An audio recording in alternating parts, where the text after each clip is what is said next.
एक छोटे से गांव में राधा नाम की एक गरीब लड़की रहती थी। उसके पिता कई साल पहले गुजर चुके थे और उसकी माँ लोगों के घरों में काम करके किसी तरह घर चलाती थी। राधा बहुत सीधी और मेहनती लड़की थी।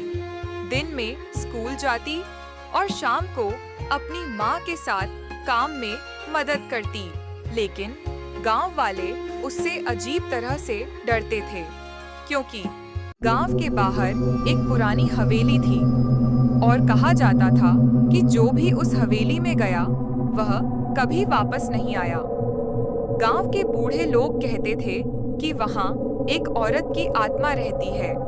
रात होते ही हवेली से पायल की आवाज, रोने की आवाज और कभी-कभी किसी लड़की की चीख सुनाई देती थी। राधा इन बातों पर विश्वास नहीं करती थी। एक दिन उसकी माँ बहुत बीमार पड़ गई। डॉक्टर ने कहा, अगर जल्दी दवाई नहीं मिली तो इन्हें बचाना मुश्किल होगा, लेकिन दवाई के लिए 5,000 रुपए चाहिए थे। राधा के पास 1 रुपया भी नहीं था। वह पूरे गांव में मदद मांगती रही, लेकिन किसी ने मदद नहीं की। तभी गांव का एक बूढ़ा आदमी उसके पास आया। उसने धीरे से कहा, अगर तुम उस हवेली से पुराना लाल डिब्बा ले आओ तो मैं तुम्हें 10,000 रुपए दूंगा। राधा डर गई, लेकिन वहां तो भूत है। बूढ़ा आदमी मुस्कुराया, डरने वालों को ही भूत दिखाई देते हैं। उस रात तेज बारिश हो रही थी। राधा हाथ में लालटेन लेकर हवेली की तरफ चल पड़ी। जैसे जैसे वह हवेली के पास पहुंच रही थी, वैसे वैसे हवा तेज होती जा रही थी। हवेली का बड़ा दरवाजा अपने आप खुल गया। अंदर पूरा अंधेरा था। दीवारों पर पुराने चित्र लगे थे। अचानक ऊपर से किसी के दौड़ने की आवाज आई। थक थक थक। राधा कांपने लगी, लेकिन माँ की याद आते ही उसने हिम्मत जुटाई। वह धीरे धीरे सीढ़ियों पर चढ़ने लगी। तभी एक कमरे से रोने की आवाज सुनाई दी। माँ, मेरी मदद करो। राधा डरते हुए कमरे के अंदर गई। वहाँ एक छोटी लड़की बैठी रो रही थी। उसने सफेद कपड़े पहने थे और उसके लंबे बाल चेहरे पर थे। राधा ने पूछा, तुम कौन हो? लड़की धीरे धीरे उसकी तरफ मुड़ी और उसका चेहरा देखकर राधा चीख पड़ी। उसकी आंखें पूरी काली थीं। अचानक कमरे की सारी खिड़कियां अपने आप बंद हो गईं। धड़ाम! लड़की जोर जोर से हंसने लगी। तुम भी यहाँ मर जाओगी? राधा भागने लगी, लेकिन तभी उसे कमरे के कोने में लाल रंग का एक डिब्बा दिखाई दिया। उसे बूढ़े आदमी की बात याद आई।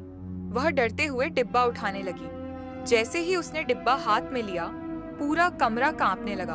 दीवारों से खून टपकने लगा और अचानक एक औरत की डरावनी आवाज गूंजी, वो डिब्बा मत खोलना।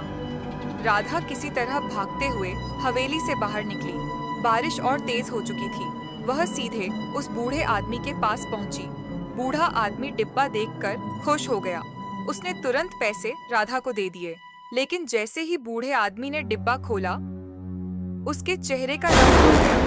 डिब्बे के अंदर एक पुरानी तस्वीर थी और तस्वीर में वही बूढ़ा आदमी, एक छोटी लड़की और उसकी माँ के साथ खड़ा था। राधा हैरान रह गई।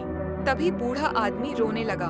उसने बताया, सालों पहले मैंने लालच में आकर अपनी ही पत्नी और बेटी को उस हवेली में बंद कर दिया था और उसी रात आग लग गई। वे दोनों मर गईं। राधा डर गई। अचानक कमरे की लाइट बंद हो गई और पीछे से वही छोटी लड़की दिखाई दी। उसकी आंखों से खून बह रहा था। आदमी की तरफ बढ़ने लगी।